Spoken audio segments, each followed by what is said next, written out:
Nunca pensé que la oficina, ese lugar de cubículos grises y café recalentado donde pasé los últimos 12 años de mi vida, se convertiría en el escenario de mi ejecución emocional. Me llamo Julián, y siempre me consideré un hombre de empresa, de esos que creen que la lealtad se paga con lealtad, pero la realidad decidió darme una bofetada que todavía me hace zumbar los oídos. Todo empezó un jueves cualquiera, cuando me quedé hasta tarde para terminar el informe trimestral que debía presentarle a la junta directiva junto a mi socio y mejor amigo de toda la vida, Roberto. Éramos uña y carne, o eso creía yo, desde que montamos aquella consultora de logística hace casi una década, compartiendo desde préstamos bancarios arriesgados hasta las celebraciones por el nacimiento de nuestros hijos. Ese jueves, mi esposa, Lucía, me había dicho que tenía una cena de exalumnas y que llegaría tarde, así que me sumergí en las hojas de cálculos sin mirar el reloj hasta que el silencio del edificio vacío empezó a pesar demasiado sobre mis hombros. Decidí pasar por el despacho de Roberto para dejarle una copia física del informe, sabiendo que él solía dejar la puerta sin llave, pero al entrar noté algo que me detuvo en seco frente a su escritorio de caoba. Sobre la mesa, junto a una botella de whisky a medio terminar, descansaba el teléfono de empresa de Roberto, iluminándose con una serie de notificaciones que no paraban de entrar, y aunque siempre he respetado la privacidad ajena, un nombre en la pantalla bloqueada hizo que mi sangre se congelara instantáneamente. El mensaje no era de un cliente ni de un proveedor, sino de Lucía, mi esposa, y lo que decía no tenía nada que ver con una cena de exalumnas ni con nada que un hombre cuerdo quisiera leer en el dispositivo de su mejor amigo. Él cree que estoy con las chicas. Tenemos la suite 402 reservada a nombre de tu empresa. No tardes que la lencería que me compraste ayer me queda pequeña, decía el texto, acompañado de una foto que se cortaba justo antes de mostrar lo más explícito, pero lo suficiente para reconocer los lunares del hombro de mi mujer. Me quedé allí parado, sintiendo cómo el aire se volvía sólido en mis pulmones, mientras las piezas de un rompecabezas que me negaba a ver empezaban a encajar con una precisión aterradora y cruel. Recordé los viajes de negocios de Roberto a los que Lucía casualmente se unía para hacer turismo, las risas compartidas en las barbacoas de los domingos y cómo él siempre me decía que era el hombre más afortunado del mundo por tener una mujer tan comprensiva. Pero lo peor no fue solo el mensaje amoroso, sino lo que descubrí al deslizar la vista hacia una carpeta abierta justo debajo del teléfono, un documento que no debería haber estado ahí y que revelaba una traición doble. Era una orden de transferencia de fondos de nuestra cuenta operativa hacia una sociedad offshore a nombre de Roberto y, para mi horror absoluto, con la firma de Lucía como testigo y beneficiaria secundaria. En ese momento comprendí que no solo me estaban robando el honor y el matrimonio, sino que estaban vaciando la empresa que yo había levantado con sudor mientras ellos planeaban un futuro juntos sobre las cenizas de mi ruina. Sentí una náusea física que me obligó a apoyarme en la pared, escuchando el eco de mis propios latidos retumbando en el despacho vacío como tambores de guerra. El teléfono volvió a vibrar con un último mensaje de ella. ¿Vienes ya, amor? Julián ni se imagina que hoy firmamos el traspaso final. Y fue entonces cuando me di cuenta de que mi vida, tal como la conocía, se había acabado en el tiempo que se tarda en leer un párrafo. No grité, no rompí nada, simplemente saqué mi propio móvil y, con las manos temblorosas pero el corazón convertido en un bloque de hielo, fotografié cada mensaje y cada documento, sabiendo que si salía de ese despacho sin pruebas, me destruirían por completo antes de que pudiera parpadear. Salí del edificio bajo la lluvia fría de la noche, con la imagen de mi mejor amigo y mi esposa riéndose de mi ceguera en una habitación de hotel pagada con mi propio dinero, y supe que la confrontación que vendría no sería una pelea, sino un asalto total donde solo uno de los tres quedaría en pie. Esa noche no volví a casa. No podía imaginarme durmiendo en la misma cama con una mujer que, mientras yo revisaba balances de logística, estaba reservando una suite con mi socio y vaciando mis cuentas. Me registré en un hotel de carretera de esos donde nadie hace preguntas, y pasé las horas en vela revisando una y otra vez las fotos que había tomado en el despacho de Roberto. Cada vez que cerraba los ojos, veía la firma de Lucía en aquel documento de transferencia offshore. No era solo una infidelidad carnal, era un plan meticuloso para dejarme en la calle. Al amanecer, la náusea se había transformado en una lucidez fría y peligrosa, el tipo de claridad que solo te da saber que ya no tienes nada que perder porque ya te lo han quitado todo. Regresé a la oficina antes de que llegara el personal, intentando actuar con normalidad, pero cada saludo de mis empleados se sentía como un puñal. Cuando Roberto entró en mi despacho a media mañana, traía su habitual sonrisa de triunfador y un café para mí, el mismo café que seguramente había compartido con mi esposa apenas unas horas antes. «¿Todo bien con el informe, socio? Te fuiste pronto ayer», me dijo con una palmada en el hombro que me hizo desear romperle la mano. Tuve que morderse la lengua para no escupirle la verdad en la cara, obligándome a sonreír y a mentir sobre una supuesta migraña que me había obligado a irme temprano.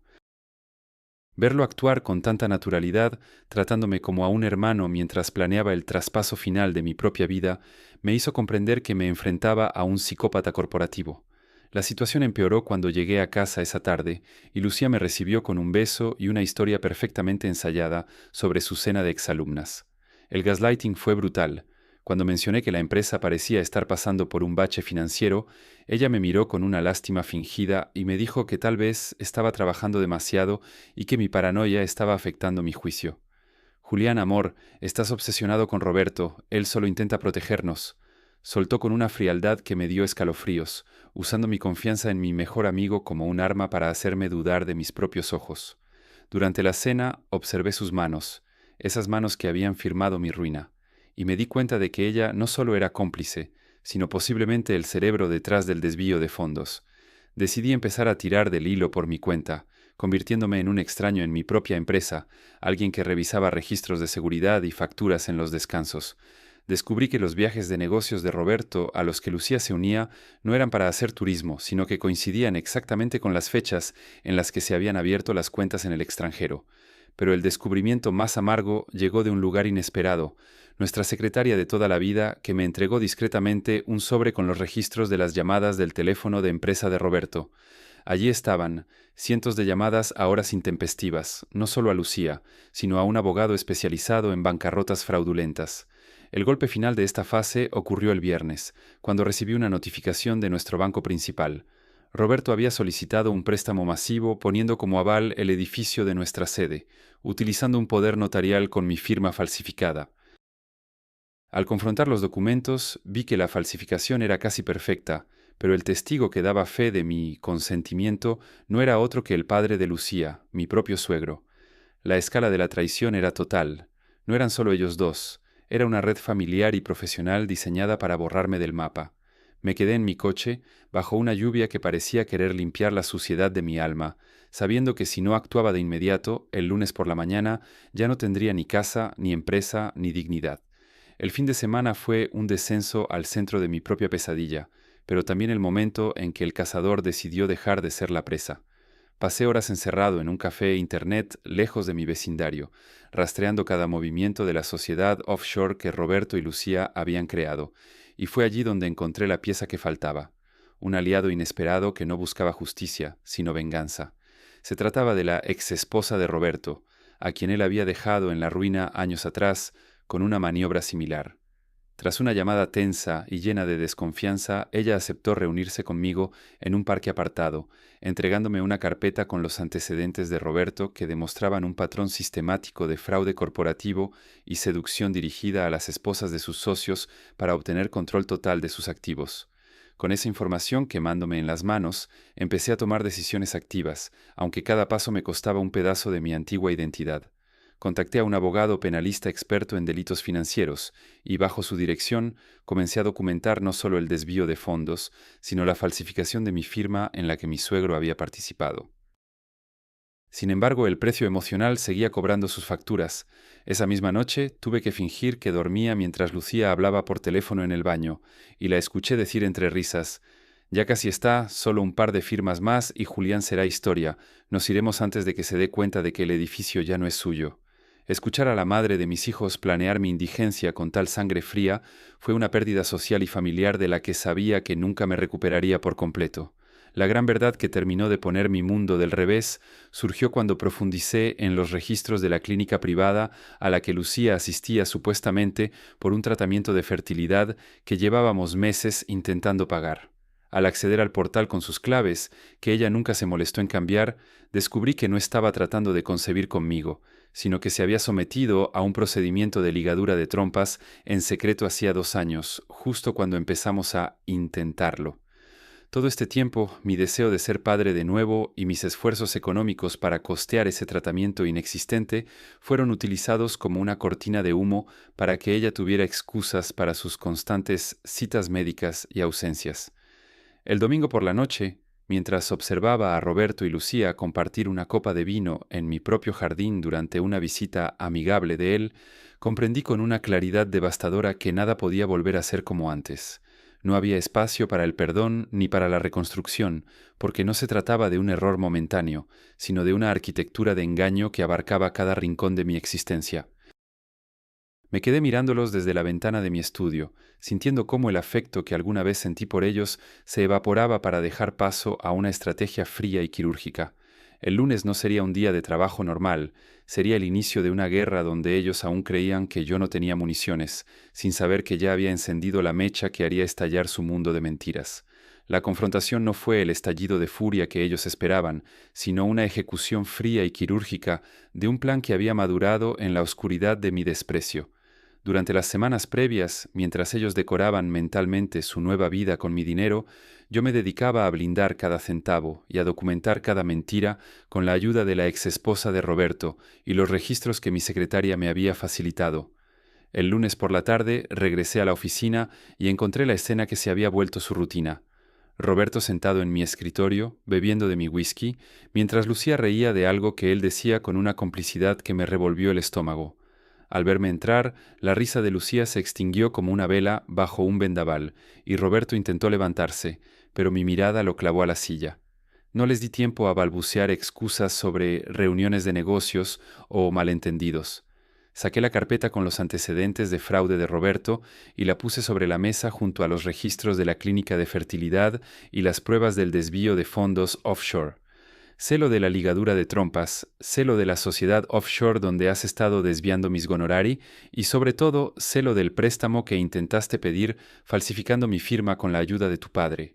Dije con una voz tan carente de emoción que vi como el pánico real empezaba a filtrarse por sus poros. Lucía intentó la táctica del llanto, esa manipulación emocional que tantas veces me había doblegado, asegurando que estaba confundida y que yo siempre estaba trabajando demasiado. Mi socio, el hombre al que yo consideraba un hermano, tuvo la audacia de decir que ellos simplemente se habían enamorado y que yo no merecía a una mujer como ella porque solo me importaban los balances. Fue en ese momento cuando sentí que el último hilo de afecto que me unía a ellos se cortaba para siempre. Les informé, con la precisión de un informe de auditoría, que todos los fondos de la cuenta operativa habían sido bloqueados legalmente esa misma mañana y que la demanda por fraude y el proceso de divorcio ya estaban en manos de los abogados penalistas. El clímax llegó cuando les mostré los registros de llamadas y las fotos de sus encuentros en la suite 402, pagada con los fondos de la empresa que yo mismo levanté. La humillación que intentaron infligirme se volvió contra ellos cuando les entregué las notificaciones judiciales de embargo preventivo sobre los activos que Roberto ya creía suyos. Lucía gritó que no podía dejarla en la calle después de 12 años, pero mi respuesta fue irreversible. Puedes empezar de nuevo con tu socio, pero no será bajo mi techo ni con un solo euro de mi esfuerzo. Los eché de mi oficina y de mi vida esa misma tarde, viendo cómo salían del edificio bajo la misma lluvia fría que días antes me había visto derrotado, cargando ahora ellos con el peso de su traición y la incertidumbre de un futuro que ya no yo iba a financiar. Me quedé solo en el despacho, respirando un aire que por fin se sentía limpio de mentiras, tomando la decisión irrevocable de que nunca más permitiría que mi lealtad fuera confundida con debilidad. El hombre que entró en esa oficina era un esposo devastado, pero el que se levantaba de esa silla era alguien que ellos ya no reconocían, alguien que había elegido su propia dignidad por encima de la farsa de su amor. La victoria legal y financiera fue absoluta, pero el silencio que quedó en mi oficina cuando los abogados finalmente cerraron sus carpetas era un peso que ninguna sentencia de embargo podía aliviar del todo. Durante los meses siguientes me convertí en un fantasma recorriendo los pasillos de una empresa que ya no se sentía como un logro, sino como la escena de un crimen emocional que yo mismo había financiado. Roberto desapareció de mi vida por completo tras el juicio por fraude. Supe por la secretaria que intentó mudarse con Lucía a ese futuro que habían planeado con mi dinero, pero sin los fondos de la empresa y con la reputación destruida en el sector logístico, su amor eterno se desintegró en menos de 90 días al enfrentarse a la cruda realidad de la escasez. Lucía, por su parte, intentó enviarme correos electrónicos cargados de una nostalgia fingida que nunca me molesté en abrir, buscando una piedad que ella no tuvo conmigo cuando planeaba dejarme en la indigencia mientras dormía a mi lado. Lo que más me costó sanar no fue la cuenta bancaria, sino la capacidad de mirar a alguien a los ojos sin buscar una segunda intención o una mentira oculta. Mis hijos, que quedaron atrapados en medio de este torbellino de traición, fueron los que realmente pagaron el precio más alto. Ver sus caras de confusión cuando les expliqué que el tío Roberto ya no vendría más a las barbacoas fue un recordatorio constante de que las decisiones de dos adultos pueden arruinar la inocencia de quienes más aman. Con el tiempo, y tras mucha terapia y paciencia, logré reconstruir mi relación con ellos, aprendiendo a ser un padre soltero que no permite que el veneno de la traición de su madre empañe el futuro de sus vidas. Vendí mi parte de la consultora de logística a un grupo inversor, porque cada rincón de ese edificio me recordaba a la traición de mi mejor amigo y socio, y con ese dinero me mudé a una casa pequeña cerca de la costa, buscando que el sonido del mar borrara el eco de las risas cómplices que escuché aquel lunes por la tarde. Profesionalmente, mi transformación fue total. Dejé de lado los grandes negocios corporativos y empecé a asesorar a otros emprendedores sobre cómo blindar sus activos y sus corazones, convirtiendo mi dolor en una herramienta de protección para otros que, como yo, confían demasiado en la lealtad de la sangre y el papel. Hoy, cuando miro hacia atrás, entiendo que la traición no es solo un acto, sino una arquitectura de engaño que te obliga a renacer desde las cenizas de tu propia ceguera. Todavía hay noches en las que el ruido de una notificación en el móvil me acelera el pulso o en las que el silencio de mi casa me parece demasiado denso, pero esos momentos son cada vez más escasos y manejables. He aprendido a dormir con un ojo abierto, no por paranoia, sino por una nueva sabiduría que me dice que la lealtad es un regalo que debe ganarse cada día, y no un derecho que viene con un contrato matrimonial o una sociedad comercial. La vida sigue, y aunque el camino es distinto y más solitario, por primera vez en 12 años camino sin el peso de una mentira sobre mis hombros, siendo el único dueño de mi destino y de mi verdad.